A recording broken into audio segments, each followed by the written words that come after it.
What's happening around the Detroit Lions right now quietly says a lot about where this team is headed. And it starts with moments that may seem small on the surface, but actually reflect how far this organization has come. Amon-Ra St. Brown getting national recognition outside of football matters more than people realize. Being selected to participate in the NBA All-Star Celebrity Game in Los Angeles is not about basketball skill alone. It's about visibility, branding, and respect. One of the faces of the Lions is being celebrated on a major national stage, televised on ESPN, representing Detroit in an event that draws eyes from all over the sports world. For a franchise that spent decades fighting irrelevance, moments like this symbolize credibility. St. Brown isn't just producing on Sundays anymore. He's recognized as a star across leagues, and that says something about the culture this team has built. At the same time, the financial picture around the Lions has shifted in a meaningful way. The NFL salary cap increase for 2026 changes the tone of the entire offseason. With the cap jumping significantly from the previous year, Detroit suddenly has breathing room. What once looked like a tight or even uncomfortable cap situation now becomes manageable, especially when you factor in expected restructures. Contracts like Jared Goff's and potentially Amon-Ra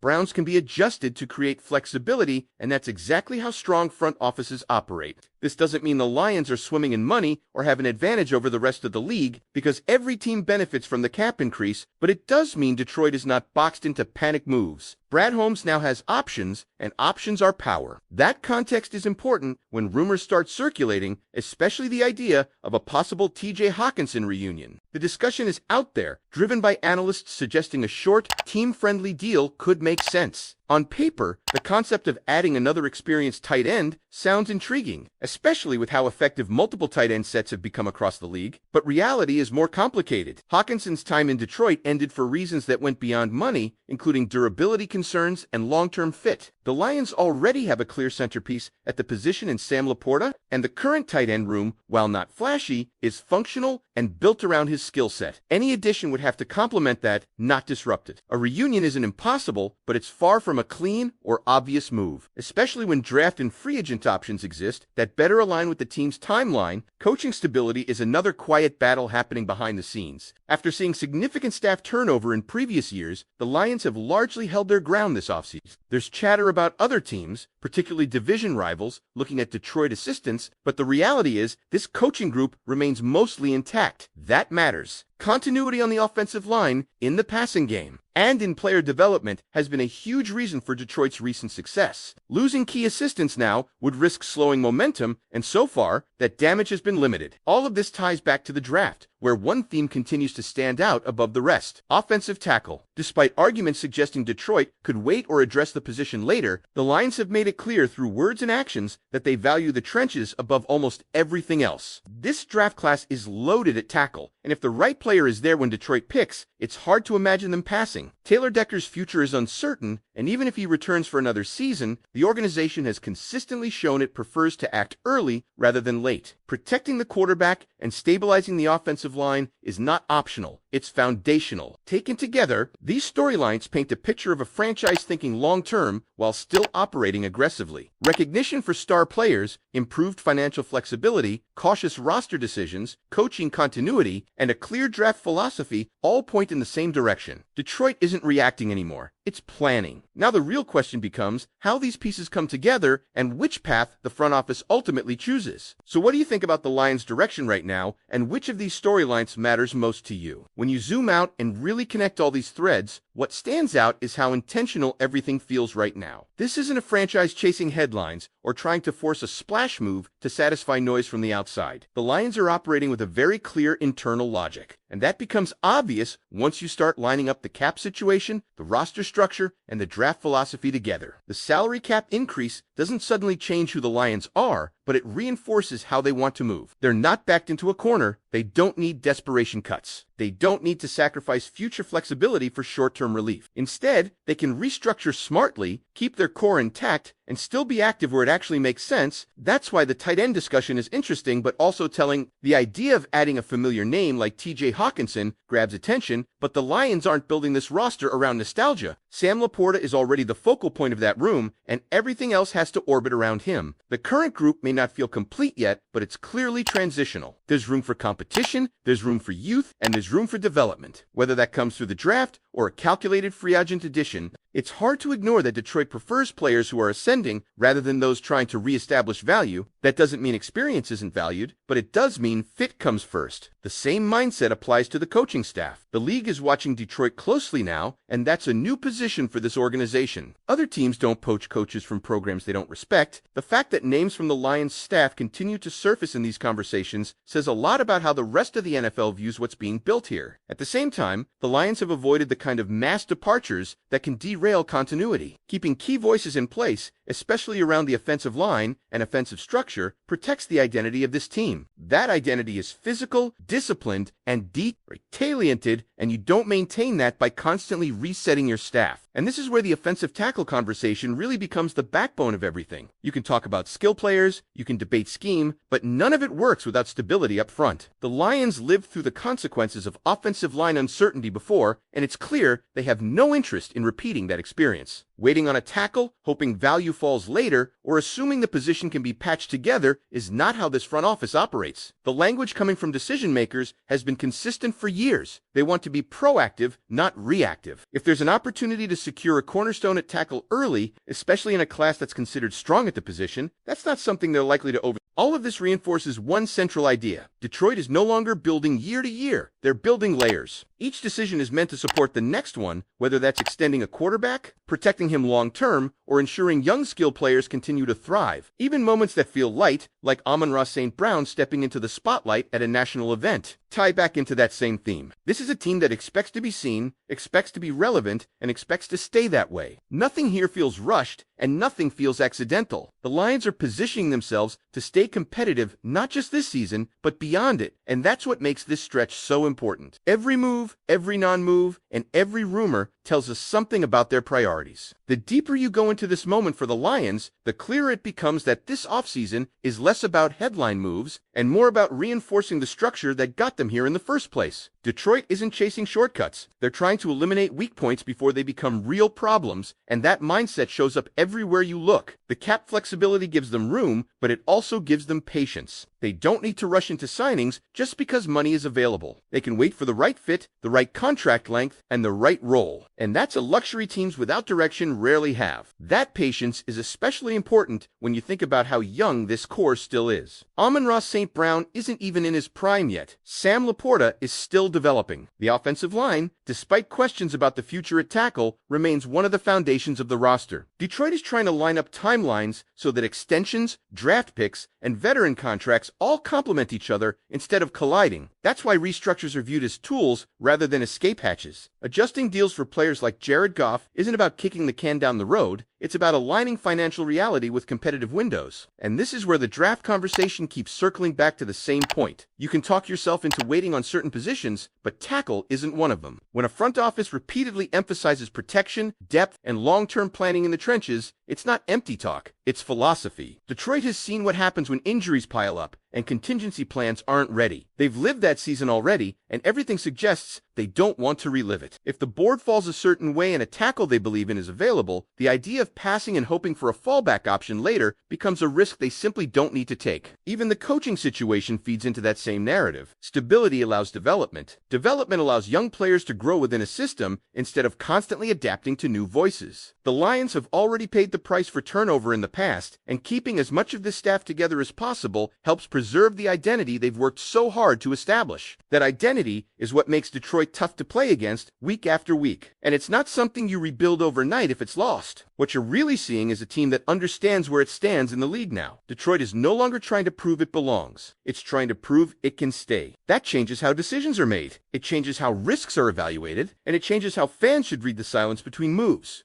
Sometimes the lack of action is the clearest signal of confidence. Another layer to all of this that can't be ignored is how disciplined Detroit has become in separating real needs from emotional reactions. In past eras, the Lions often chased fixes after problems already exploded. Now, the approach feels reversed. They're identifying pressure points before they crack. That's why you don't hear panic in the building about cap numbers, and that's why rumors don't automatically translate into action. The front office understands that the worst mistakes usually happen when teams feel rushed, and right now, Detroit doesn't feel rushed at all. You can see that discipline in how they're treating the idea of depth versus insurance. Depth is developing players behind starters, letting them grow within the system. Insurance is overpaying or forcing a move out of fear. The Lions are clearly prioritizing the first. At tight end, behind Sam Laporta, the room may look thin, but it's flexible. At offensive line, they're not waiting for a problem to surface before addressing it. They want answers in place before the question is asked. That's a big philosophical shift from what this fan base was used to for a long time. There's also an important psychological element at play here. Players notice stability. Coaches notice it. Agents notice it. When an organization shows it can manage the cap, retain its staff, and plan multiple seasons ahead, it becomes a destination rather than a gamble. That matters when Detroit is competing with other teams for talent, especially veterans who want a real chance to win. The Lions don't need to sell hope anymore. They can sell structure, direction, and credibility. Even the way the team handles outside attention reflects that maturity. Amon-Ra St. Brown stepping into the national spotlight doesn't distract from football. It reinforces the brand. It shows players can be themselves, enjoy recognition, and still stay locked in. That balance is hard to strike, but it's part of why this locker room feels different. There's confidence without chaos, personality without losing focus. As the offseason continues, fans should expect fewer surprises and more confirmation of what we already suspect. The Lions will protect the offensive line. They'll remain selective in free agency. They'll trust their evaluations in the draft. And they'll avoid moves that compromise the long-term vision just to win a news cycle. That doesn't mean every decision will be popular, but it does mean every decision will be intentional. There's also something important to recognize about how quiet confidence changes expectations, especially for a fan base that's used to chaos. When the Lions don't rush to plug every perceived hole, it can feel uncomfortable because for years in Detroit, inactivity usually meant neglect. Now it means trust. Trust in evaluations, trust in development. Trust that not every answer has to come immediately. That shift takes time for fans to fully accept, but it's a hallmark of teams that expect to compete every single year instead of cycling between hope and disappointment. You can feel that shift when you listen to how the roster is discussed internally versus how it's debated externally. Outside the building, the conversation jumps from rumor to rumor. Inside, it's much more linear. Who fits the timeline? Who fits the culture? Who can still be here when the next contract wave hits? That's why age, health history, and positional value matter so much in every discussion. It's not about whether a player can help today, it's about whether that help comes at the cost of flexibility tomorrow. This is especially true when you look at how Detroit values premium positions. Quarterback stability, offensive line strength, and continuity in the coaching staff all sit at the top of the priority list. Those are the pillars. Everything else rotates around them. Skill players shine because the system allows them to shine. Defensive improvements work because the offense controls games. None of that happens if the foundation cracks. That's why the Lions are